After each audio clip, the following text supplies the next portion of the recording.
S'il vous plaît, François Pitrel, il y en a qui réfléchissent à des solutions alternatives, même mettre un bouclier sur le soleil, est-ce que c'est sérieux? Alors, c'est vrai que ça fait partie des solutions totalement folles. Certains considèrent qu'on n'arrivera pas à faire tous ces gestes et à mener toutes ces politiques qui permettront de stopper le dérèglement climatique. Et donc, ils imaginent des choses totalement folles. Ça s'appelle la géo-ingénierie. Certains considèrent qu'on pourrait envoyer des petites paillettes de soufre pour réfléchir à la lumière du soleil et donc recréer l'effet d'une explosion volcanique pour réduire la température sur Terre.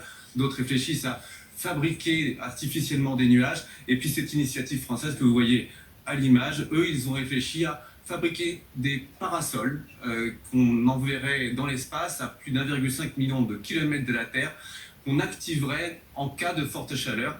C'est de la science-fiction, certains y croient. Est-ce qu'il n'y a pas d'autre chose à faire avant? Certainement. Vous dites pourquoi pas ou pas? Mais c'est le Dr Folamour. En fait, ce qu'on voit là, ça a été développé par Edward Teller, qui est le père de la bombache, et qui a servi de modèle à Kubrick pour faire le personnage de du Dr Folamour. Mais bon, vous vous rendez compte? Après nous le déluge, enfin, non, mais dans le délire. Vous vous rendre compte que là, on est en train de se dire qu'on va mettre une espèce de truc devant le soleil ou d'envoyer des paillettes dans l'espace plutôt que de rouler à 110 km/h au lieu de 130. Enfin, c'est quand même ça qu'on est en train de se dire. Vous rendez compte du degré de folie quand même? Mais ça existe. Non mais ça existe. Bon, En fait, on peut aussi. C'est pas encore juste. On peut. En fait.